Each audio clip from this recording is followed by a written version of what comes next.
Good morning. This is Karen with NewClevelandRadio.net, and it is time for Avoid the Maze. And I really think you're going to see what happens when you are going through life thinking you know exactly what you want to do. And then you sort of like wake up one day and your whole life changes. My guest today is Adelaide Campbell. And Adelaide worked in IT for a long time. Is that correct? Yes, Is it? IT, and then before that, health insurance as an actuary.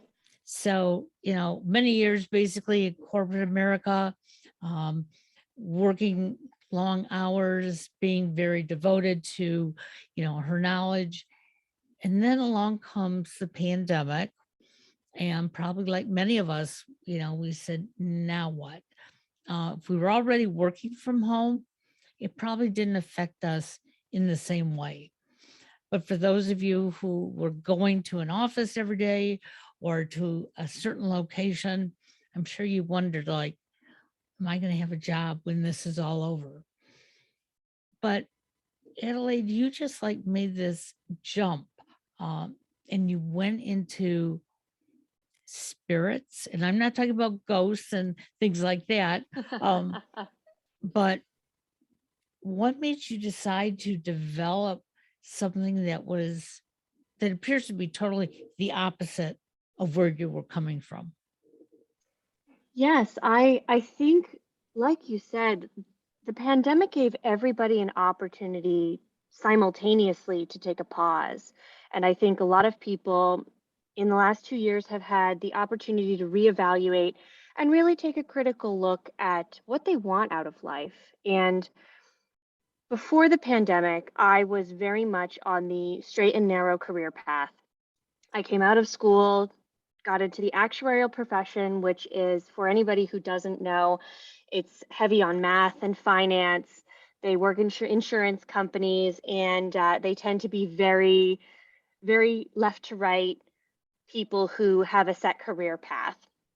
And when I started working from home, I was working still as an actuary, but I was working for a startup in Boston, and and once I was removed from that energy and that collaboration of being able to be in the office, Zoom fatigue certainly set in. You can only spend so many hours sitting on a computer screen trying to connect with somebody. And I found myself unable to accomplish the goals that I really wanted, and the passion for what I had been doing before the pandemic hit kind of had fallen away, and I knew I needed to take an reevaluation of my career. So, and I totally get that because I think as terrible as the pandemic has been, it's given so many of us an opportunity to say, wait a second, do I want to stay on this road? Do I want to make a change? And if I want to make a change, can I do it?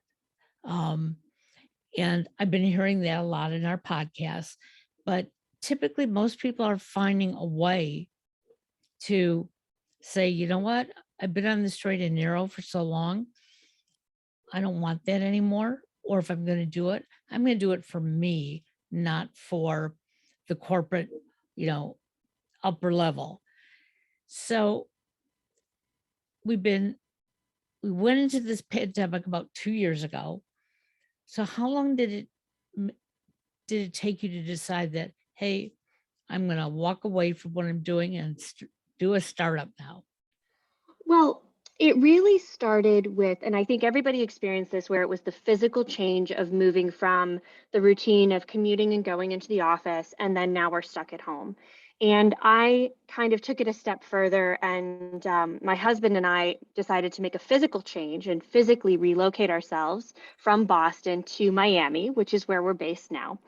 And a huge part of what made me finally jump in and decide to make that change was that physical relocation into an environment that was colorful and vibrant and lively and energetic.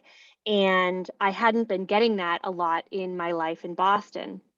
And it took about 9 months of living in Miami to finally make the decision that it was time to move on and it was time to do something else. So you had a significant other, you're married, so it sounds like you probably had his support in doing this.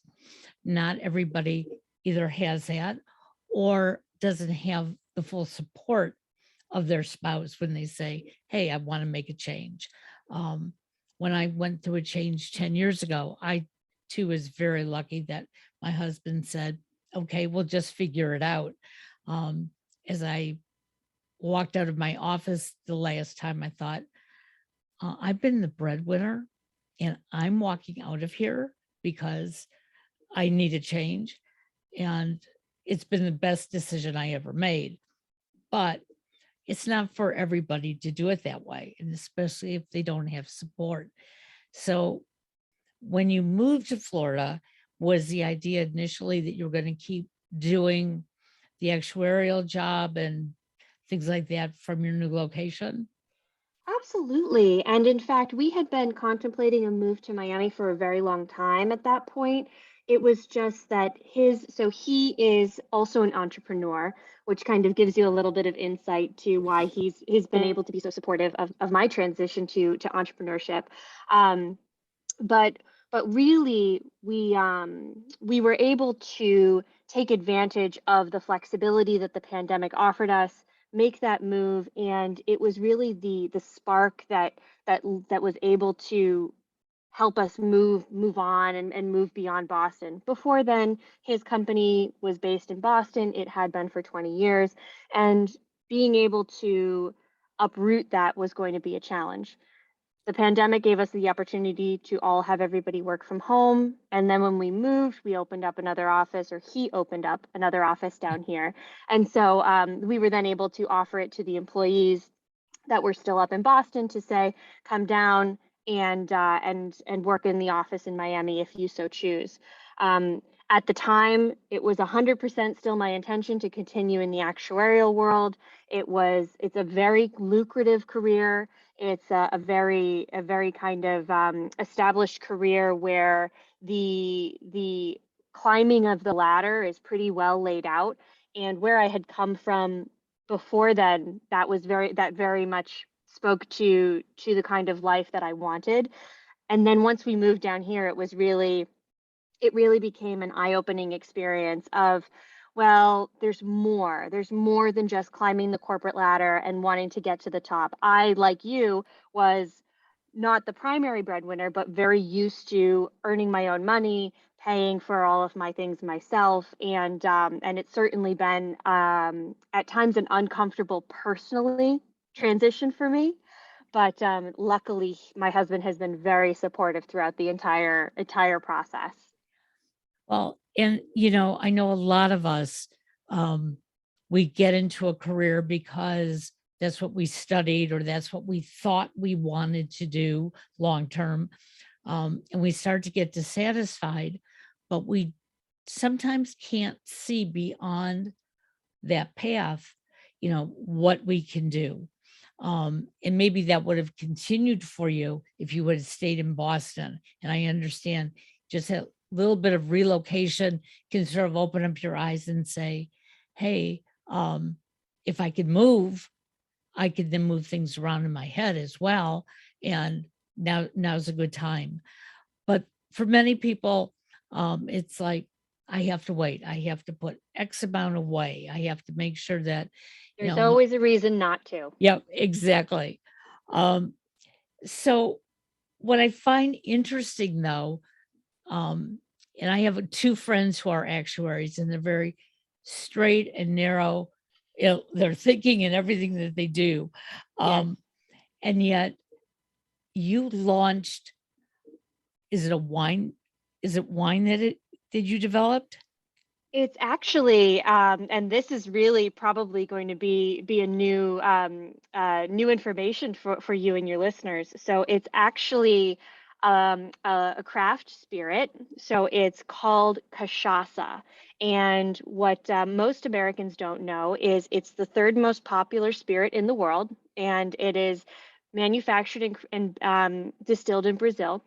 So it's the third most popular spirit in the world, Almost a billion liters every year are produced, and yet it remains widely unknown to the US market. And I saw this as an opportunity to introduce a new thing to myself, and as well as the average American consumer who might not be familiar with it. So it is cachaça. It is a spirit. It's an alcoholic spirit distilled from fresh sugarcane juice in Brazil.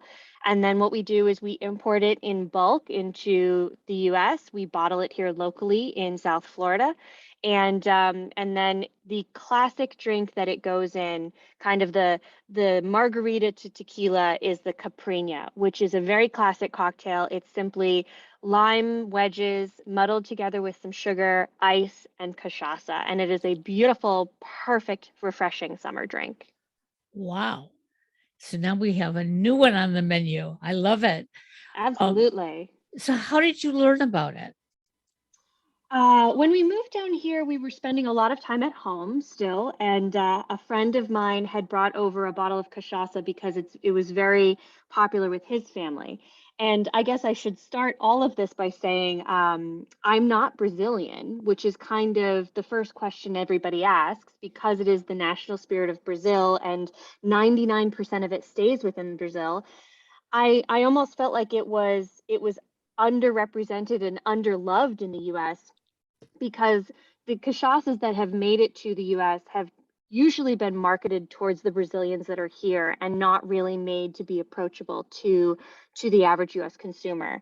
And so when my friend brought over a bottle and I tried it for the first time, it was an experience because cachaças like grappa can range from what is essentially gasoline all the way into really intense and flavorful expressions of the spirit. So I wanted to create an expression of cachaça that would be approachable to the US consumer and allow this amazing spirit and its history to be introduced to the US. So again, you're doing this in the middle of the pandemic where so many places are closed down. Um, and I don't know about in Florida, but I know here in Ohio, a lot of restaurants were able to sell alcohol beverages as a takeout. Um, but even that, you tend to go with something that you already know, rather than experiment with something new. So what was it like introducing this during basically a total country shutdown? It's it's been a roller coaster. Fortunately, being in South Florida, there's a heavy Latin American and South American influence here. So the average person here in Miami tends to be more familiar with it than perhaps in Ohio. Right. Um, but that is one of the things I'm really excited about as I grow this company, the educational aspect of it, because there's so much to learn. It's this widely unknown thing, and I think also people who are interested in craft cocktails or mezcal or sparkling wine and interested in new and exciting things wouldn't have known about this and wouldn't have known that cachaça existed. So being able to walk into a bar and say, I know you're selling a lot of skinny, spicy margaritas. Let me introduce you to the Caprina, which is this new exciting version of the margarita. So when your client comes in, you know that they're a sophisticated and well-informed drinker, and craft spirits enjoyer. Try and give them this and see what they say, because I will guarantee you that they've probably never heard of it, and 9 times out of 10 they're going to love it, and you'll create a whole new category for yourself on the bar. So you went into this because a friend brought it over, you tasted it, you liked it, you saw an opportunity. And that's what is important for our listeners. There are so many opportunities out there. Um, we just have to be able to open up those blinders that are on our sides of our head, um, and see what the rest of the world is like. So now we're sort of coming out of the pandemic. People are socializing and going to restaurants. Um, Are you seeing, or are you at least hearing on the streets of Miami that people like this? Yes, in fact, I when I first started investigating this as a business concept, I bought every single cachaça I could find on my local market, in my local Total Wine, because I needed to know what was out there and how I could position myself to maximize our presence. And what I realized is a lot of it sucks. And so um, I went out and I was able to get a lot of samples from different distilleries in Brazil, test them out, compare them to what was out there already on the market, and find a really great niche for our product. I find that cachaças, like I said, can be a little bit on the abrasive side, and they can also be very complex. So if you think about maybe scotch or whiskey, and you want to introduce somebody to scotch, you wouldn't want to give them a Lafroig or something that's really peaty and complex. You want to give them something that's a little bit more approachable and easier for them to understand, and maybe a little bit more mixable. So I found that as an opportunity. So when you went to college, and got your degree, I'm sure this was nowhere on your horizon. Um, um, w- what happened, if there was something that actually happened? But can you pinpoint a time in your other career where you realized, yes, I'm good at this, but you know what? I just don't want to do this for the rest of my life. That's tough because I think a lot of people have that slow burning level of dissatisfaction and they can never put their finger on. It's the reason we stay in bad relationships too. We pick a career, we invest time, money, and our lives and our identity also into that career path. And it becomes really hard to separate yourself from the career. And without a big trigger, kind of like the pandemic, which I think is why we're seeing so much transition in the job Right. world, um, you're going to slowly become dissatisfied and either cope with it and kind of live in misery or have a breaking point. And for me, I I was working on this really big project at my former job, and I loved my boss. I love the people I work with. I was passionate about the project we were working on, and we would have one-on-one meetings every week to talk about everything going on. And I just broke in that meeting, that one-on-one meeting with my boss. One random week, I started crying and I said, "I don't think I can do this anymore."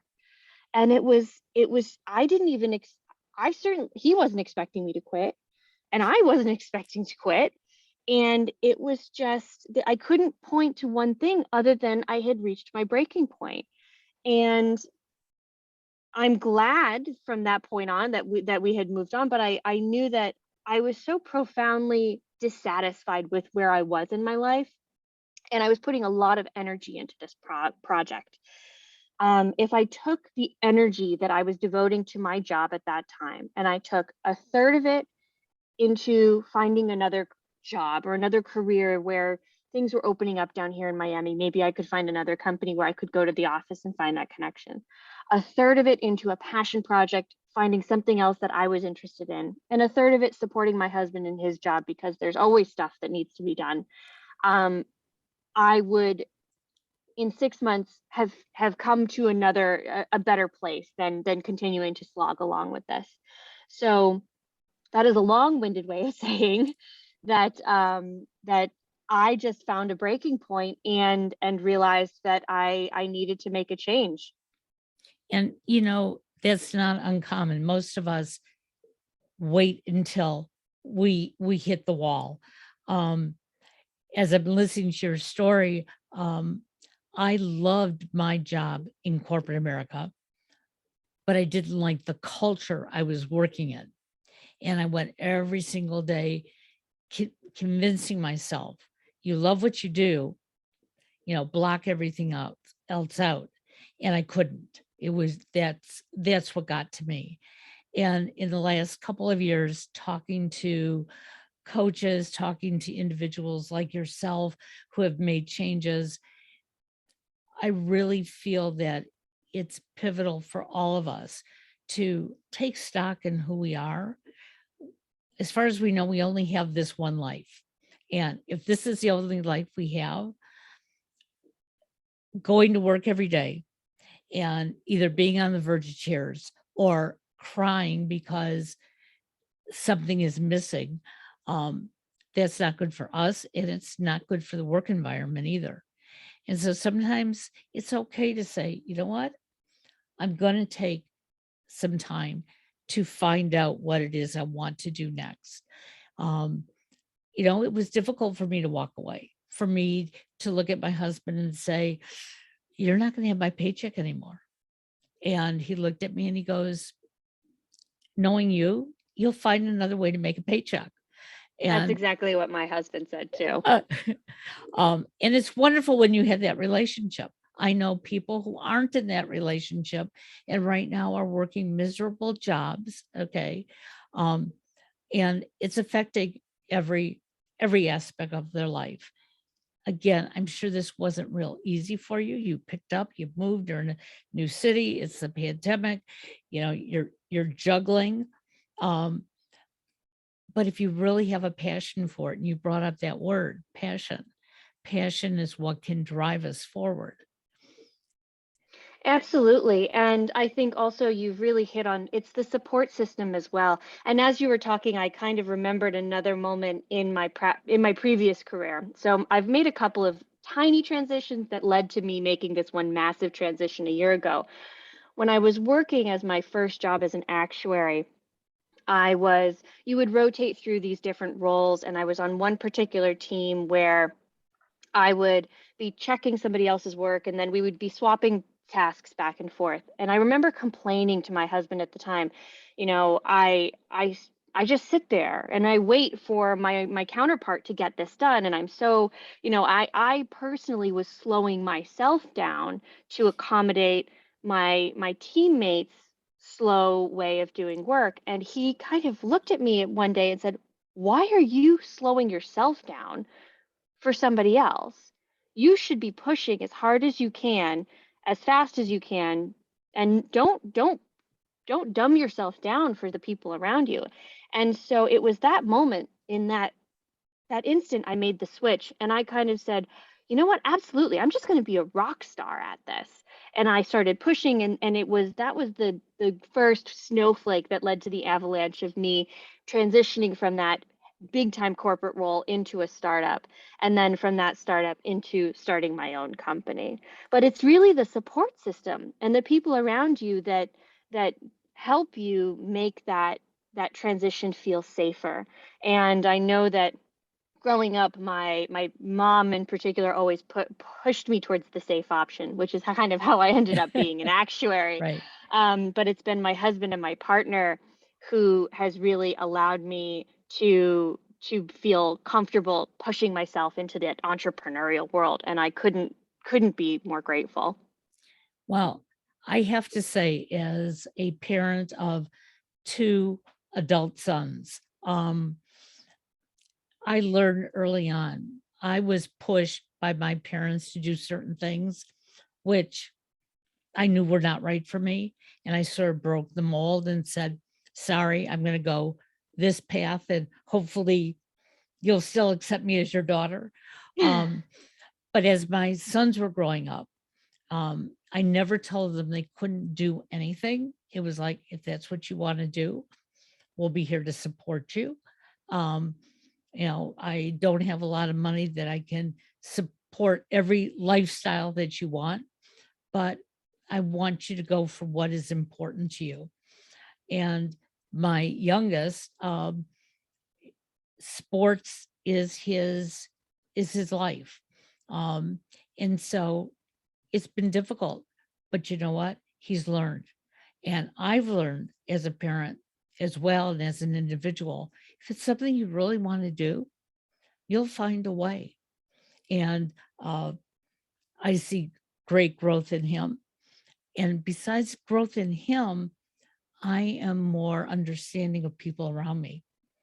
And I think that's a key in finding our happiness, because it's not necessarily about climbing that ladder and becoming the CEO, if that's what is up there. Um, because I don't think everybody at the top is the happiest either. And you seem to be like, I'm getting out, I'm introducing people to something. Um, I'm providing a service, and a service that feels good to me. Absolutely. I get to do one thing, which is teach people something new every day. And I realized looking back on my career as an actuary, one thing I really enjoyed was training new people. I have a strong technical background in data analysis. One of the languages that we use was SQL, and every new person that would come on the team, I would really enjoy sitting with them and coaching them and teaching them. And even now, as I have a team and I work on growing them and watching them flourish and grow. It's really nice and exciting to watch people take on a challenge and make it their own and be successful at it.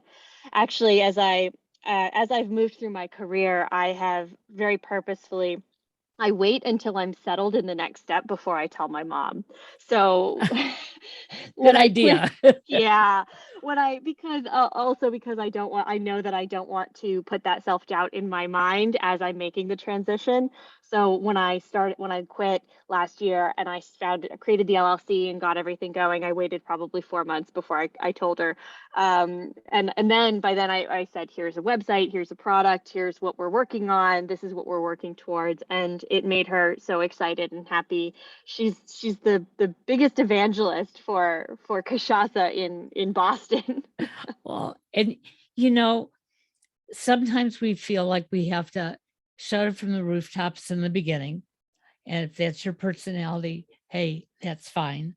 Um, I know when I was going through my transition, um, my mother just didn't understand at all. Now, I was approaching the age of 60. My mother was approaching the age of 90. So you can understand, you know, it was like, why are you making changes, Karen? You know, you've got a husband, you've got a family, you know, go to work and come home. And it's like, Mom, it's not the same as when you went to work and you actually worked from 9 to 5. You were 5 minutes from the house and Mm. you came home. And she said, well, then explain it to me. And when I did, this light bulb finally went off in her head. And she said, you're smiling as you're telling me this. I guess this is what you want to do. And she said, I don't have any extra money to help you, but you know, if you need a meal here and there, you know, come see me. And Yeah, yeah. that to me meant more than an investment in me or anything else. It was like that was her investment. And you have to believe in yourself. And obviously you do. And your husband believes in you. Um, so for our listeners out there, and you're saying, I don't have a support system. One of the ways that I would suggest that you get a support system is number one, there are so many podcasts out there dealing with making Absolutely. changes. Listen to the podcast, reach out to the podcast host, the guest, and you know, pick each other's brains, because I will tell you, I've always wanted to be in a position where I could help people. I would make a terrible nurse. Okay. My husband or my sons get ill, and it's like, what can I do for you? But I run the other way. Um, but helping people in this manner and letting them just talk about it. You know, sometimes that's all they need is an ear to hear what they're saying. So Absolutely. as you're growing this spirit, um, do you have any other plans to adding more to this? Eventually, we'd like to. Right now, it's just about dominating and saturating the Miami market. And in fact, one particular skill and quality that I'm taking from my previous career is my strength in data analysis. And so, as you can imagine, a lot of people who get into craft wine and spirits production and brands they're very passionate about what they're selling, but they may not have the depth of business acumen, financial background, or anything like that. And I do. And so part of our brand's ethos is really being a data driven, intentional, strategic brand. And so I was fortunate through networking actually and reaching out into the world as I was starting this for help. I was able to network with a company here in Miami that is doing just that. They are data driven AI platform for wine and spirits producers. And we're working together to develop a platform that supports people like me identifying the bars, restaurants that would be good fits for your brand. Because what you may not realize is, or I certainly didn't realize, there are so many different factors that go into whether or not my brand is a good fit for a restaurant or a bar. Do they prioritize local brands? Do they go more craft or more names, which is like when you go and order a Tito's and soda? Are they focused on high turnover, or do they want to do craft cocktails where there's a lot of involvement in the mixology?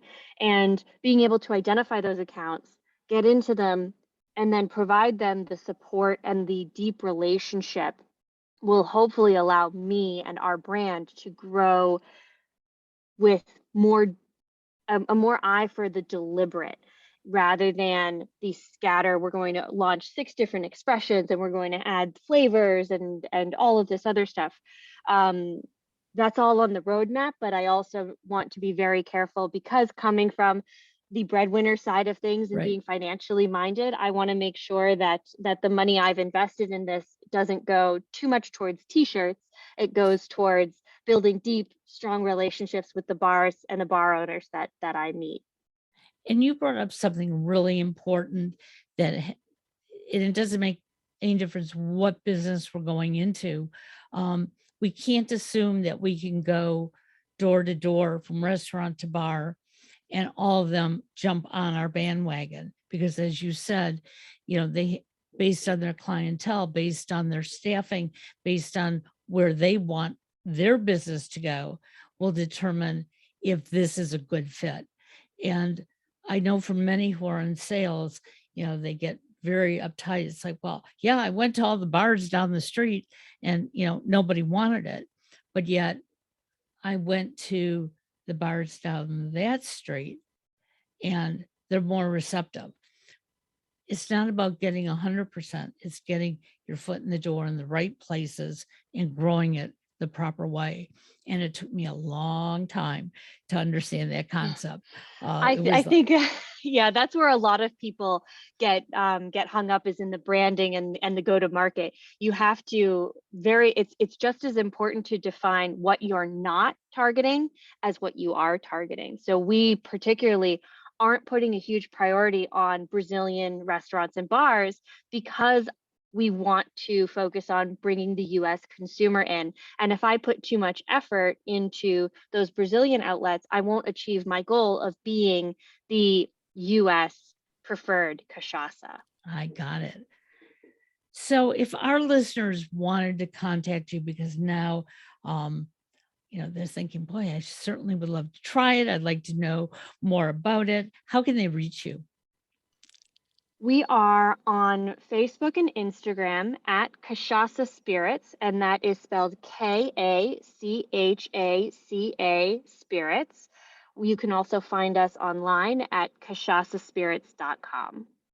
Well, we will make sure that's all in the show notes. So for those of you who are listening that said, hey, could you repeat it? Don't worry about it. Go read the show notes. They will be there indefinitely. You can send all your friends to that as well. And Adelaide, as things grow and, you know, things change, keep in touch with us because I'll tell you, it makes my heart feel good when I see that people are following their passion because it makes a difference in how we relate to each other. We are happier, and that's not to say that it's not tough work and that we don't hit the wall sometimes working on something that we're passionate about. But for the most part, I know at the end of the day, when I put my head down on my pillow, I say, wow, this is what I've accomplished. And I I did that at the beginning in corporate America. Towards the end, it was like, I got to go back and do it all over again. Yeah. So There's thank you. satisfaction in seeing that end result. Absolutely. Well, thank you for joining us, and keep in Thank touch. you. Have a great day. Bye-bye Thank now. you. Bye-bye.